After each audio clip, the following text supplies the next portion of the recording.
What is up, guys? My name is Drayton, and this is Nothing Inspirational Studios.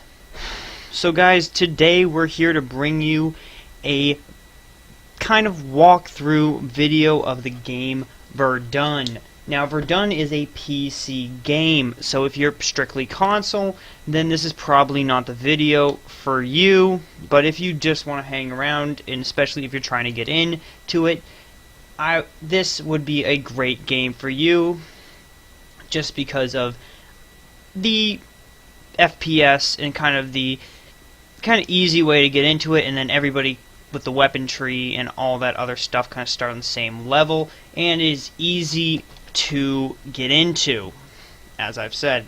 So, first of all, let's talk tacticals of this game. Now, this is a World War I game, so there's a lot of entrenchment warfare, so aka maybe camping, but not really. It's more of a kinda get up, move, push back. It's kind of a push and pull type of game, and it really depends on the side you're on and really the teammates you get.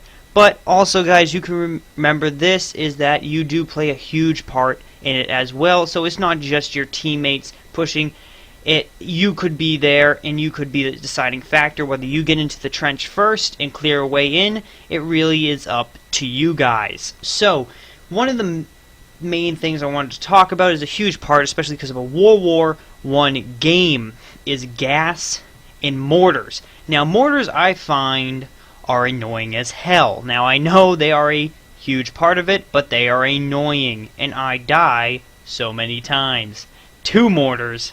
So, they are annoying, but they are a key part of the game to somewhat keep them balanced, and okay, and more of a get it on a World War I scenario deal. Another one is gas, guys. Now, there's only 2 types of artillery, the gas, mortars, and within the mortars there are different types of that artillery, but I'm talking about kind of the basis of it, explosives, and then there's the gas. So, with gas, there is a lot of opportunity.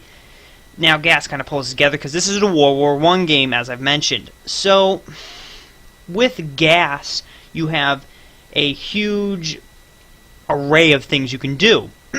You can smoke out an unsuspecting enemy, you can provide cover for your team, or provide cover as you're coming into a trench.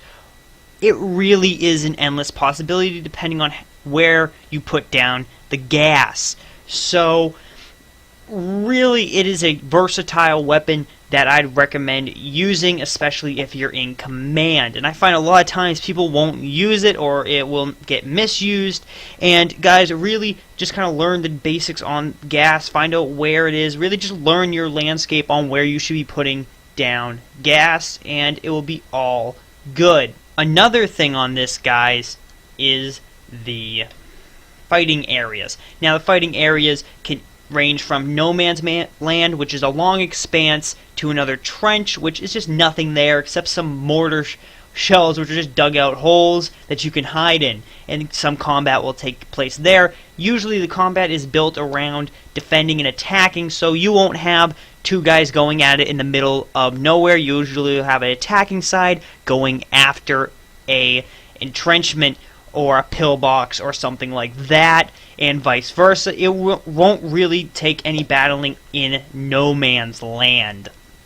But when you get into the trenches, there will be a very close quarter battles. These are high intensity, very hard to kind of maneuver in, especially with rifles, machine guns. Usually you want a pistol in this, but taken to this point that a rifle is a one-shot kill, and if you're really good with it and you're okay with taking the shot and cocking the weapon again, then by all means go ahead.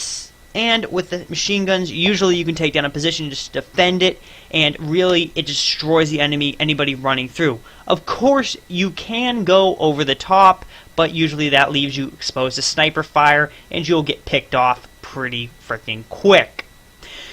Which is kind of one of the defects of the game, but it is, as stated, a World War I game, so it kind of stays to that principle. Another thing within those small trenches is grenades, guys. They're undetectable once thrown. I don't really play with high volume, so you may be able to hear them, but I don't really hear them as they come in. And you usually just gotta watch for them, and as they come in, but they'll explode, of course, and you want to get out of that radius. It is a high radius, especially in that small area. Now, let's say there's 2 corners, and there's a long strip, a corridor. Usually, you want to watch yourself, lay on your stomach, and kind of crawl in that corridor, because usually someone will pop out, shoot, or they'll throw a grenade down there. And in that situation, you want to get the hell out of there. With that grenade, you will not stand a chance. It's not really a damage, it's a death sentence. Well, on the other hand of it, too, is the machine guns. The machine guns play a huge role in this. When you are going into the trenches, they are as deadly as the grenades in the close quarters, because you can take down in a corner or a T-spot and just destroy the enemy. That is high cap magazines, all that fun stuff that makes you just love a game, and camping like galore. Well, it's just the game, and it's just annoying, frankly. But it is, as I said, and I will keep saying, a World War I game, and that is to be expected, but all in all, it's fun, it is well balanced, and all that other stuff. Now, going across no man's land, that is a very big matter, because now you have, let's say, now you are attacking an enemy. They are going to be heavily entrenched. Usually, you can find an area that you can pinpoint an area that is open, usually because they are such massive areas, the enemy cannot cover all of them. So let's say right side, left side, and sometimes even the middle of the map. Now what you want to do, and what I find is best, is get into a prone position. And this is the good thing about this game, is when you get into a prone position and press the sprint button, you will get up and sprint. But as soon as you let go of the sprint button, you will drop back down into the prone position, which I find is friggin' awesome for getting from trench to trench, especially when you're using your mini-map and you can connect them, and it's just goes together, and eventually you'll get to your position, and it's just amazing when you do without taking any fire.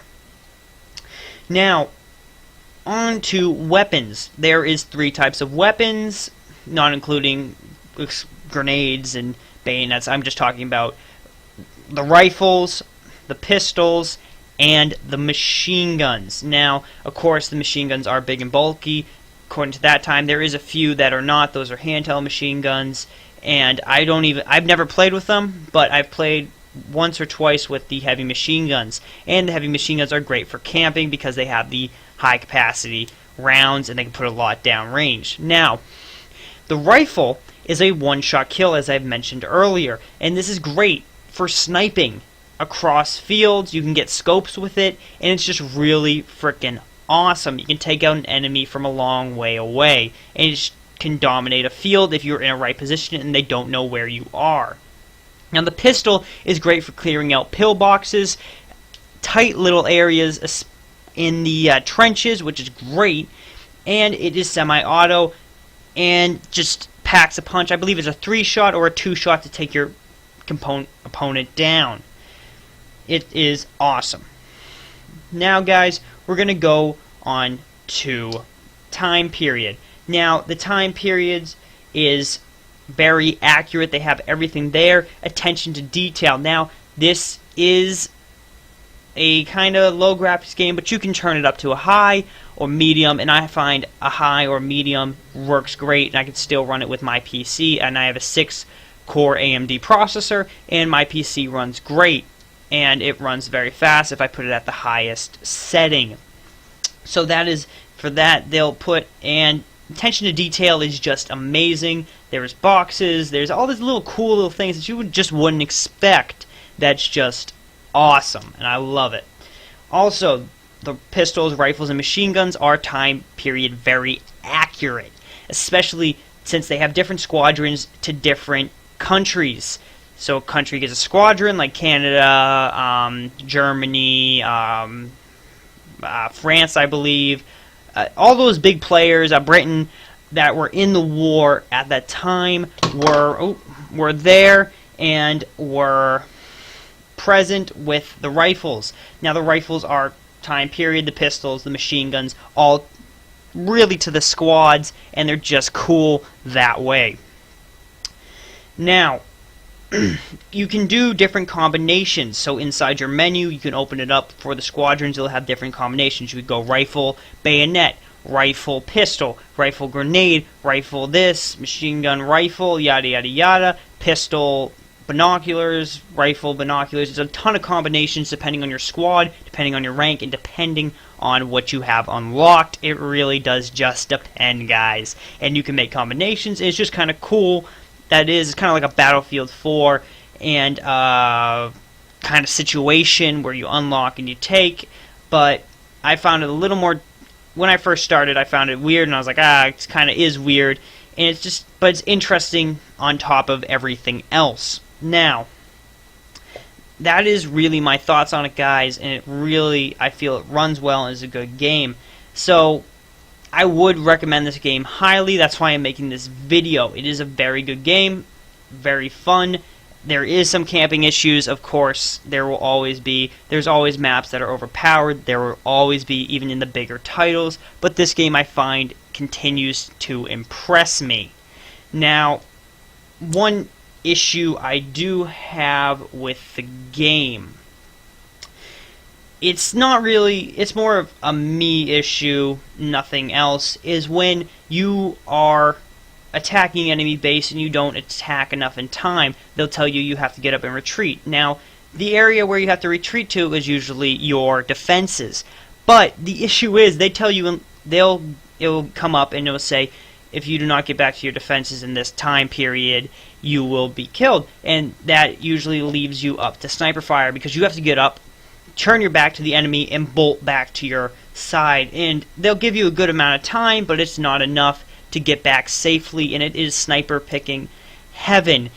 And when the enemy hears it, because they have their thing, they'll have to move up, and they'll hear that, and they'll just kind of come over the top and watch everybody run back and just pick you off as you go. So that is my one thing that I do not like. I guess you could consider it somewhat of an auto-balancing thing for campers and all that, but I just consider it annoying as hell.